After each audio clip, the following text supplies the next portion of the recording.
আসসালামু আলাইকুম। ডেইলি ইন্ডাস্ট্রির ডিজিটাল স্টুডিও থেকে আপনাদের সবাইকে স্বাগতম জানাচ্ছি। আমি অর্পিতা রহমান দীপ্তি। আপনারা সবাই জানেন মার্কিন ইসরায়েল বনাম ইরানের যুদ্ধের প্রভাব ছড়িয়ে পড়েছে গোটা বিশ্বে।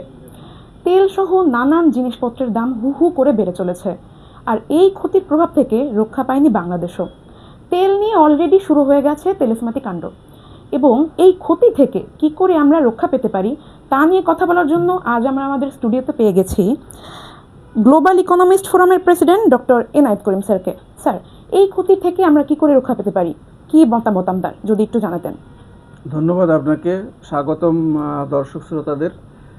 আসলে যুদ্ধটা এমনই একটা সময় শুরু হয়েছে যে শুধু বাংলাদেশই নয়, গোটা বিশ্বকে এটা এমনভাবে এফেক্ট করেছে, বিশেষ করে অর্থনীতিতে, যে এই অর্থনীতি এই সময় এই যুদ্ধ সাস্টেন করার মতো ক্যাপাবিলিটি নাই।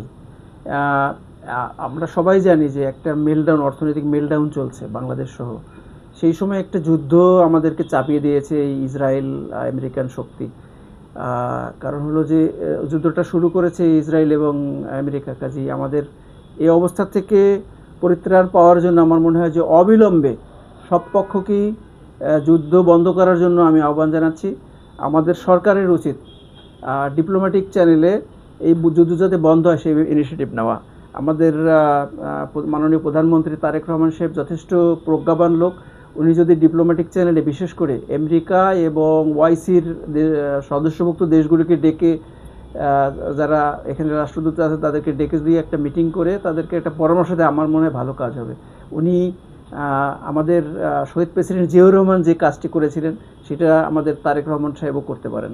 কাজে আমি বলবো যে একটা ডিপ্লোম্যাটিক ইনিশিয়েটিভ আমাদের নেওয়া দরকার। সেটা তারেক রহমান সাহেব নিলে সারা দুনিয়ায় উনি মনে হয় যে প্রশংসিত হবেন। তারপরে আমাদের যে এই যুদ্ধের ঢেউ মোকাবেলা করার জন্য আমাদের কৃচ্ছ্রতা সাধন করতে হবে সকল ক্ষেত্রে। আমাদের কেনাকাটায়, আমাদের বিলাস, ভোগ বিলাসের সব জায়গায় আমাদের, ইভেন এই যে হয়তো দেখা যাবে যে অবিলম্বেই আমাদের এই যে বিদ্যুৎ আছে, বিদ্যুৎ ট্রিপ করতে হবে, বিদ্যুৎ বন্ধ রাখতে হবে। কোনো জায়গায় 1 ঘন্টা বন্ধ রাখতে হবে, আরেক জায়গায় 1 ঘন্টা চালাতে হবে। হয়তো রিশিডিউল করতে হবে। এই আনইন্টারাপ্টেড বিদ্যুৎ হয়তো আমাদেরকে সরবরাহ করতে পারে না, কারণ তেলের সংকট ইতিমধ্যে শুরু হয়ে গেছে। ইউরোপের দেশগুলোতে তেলের দাম অলমোস্ট ডাবল হয়ে গেছে, ডাবলেরও বেশি হয়ে গেছে। কাজে আমাদের দেশেও কিন্তু শুরু হয়েছে। তেলের কোনো বিকল্প পথ আমাদের খুঁজতে হবে। হয়তো আমরা এখন কিন্তু মূলত তেল আমদানি করছি কাতার থেকে, কিন্তু কাতারে তেলের যে পাইপলাইন সেটা কিন্তু বোমার কারণে ধ্বংস হয়ে গেছে।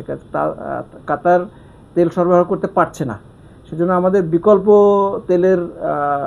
আমাদের একটা বিকল্প তেলের রাস্তা খুঁজতে হবে, যে বিকল্প কোথা থেকে আনা যায়। সেক্ষেত্রে মালয়েশিয়া বা ইন্দোনেশিয়া হতে পারে, ব্রুনাই হতে পারে।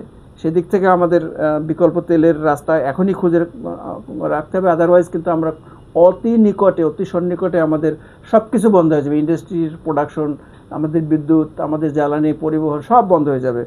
তারপরে আমাদের শ্রম বাজার খুব এফেক্টেড হয়েছে মধ্যপ্রাচ্যে, কারণ আমাদের 1 কোটির বেশি লোক মধ্যপ্রাচ্যে বাংলাদেশিরা কাজ করে। তারা কিন্তু অলমোস্ট বেকার, এখন কোনো কাজ নাই মধ্যপ্রাচ্যে। কাজেই এই যে একটা ঢেউ আসবে যে রেমিটেন্সের উপরে, এটা তো বলাই বাহুল্য।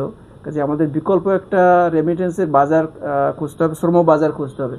সেটা যেখানেই হোক না কেন, সেটা মধ্যপ্রাচ্যে হোক কিংবা অন্য কোনো জায়গায় হোক, ইউরোপে হোক, খুঁজতে হবে আমাদেরকে। আর একটা হলো ইনফ্লেশনটা বন্ধ করা। কারণ ইনফ্লেশন তো হবে, এটা স্বাভাবিকভাবে।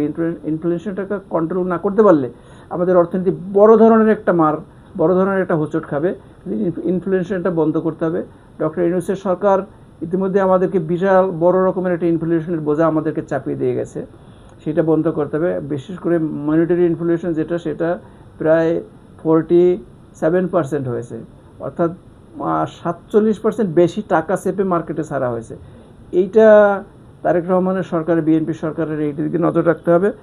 আমার মনে হয় এইগুলি জিনিস আপাত দৃষ্টিতে এইগুলো যদি আমরা ট্রিপ করতে পারি, আমরা কমব্যাট করতে পারি, ফেস করতে পারি, তাহলে হয়তো আমাদের ইকোনমি আমরা সাস্টেন করতে পারবো। আদারওয়াইজ আমাদের বড় ধরনের প্রবলেম হবে।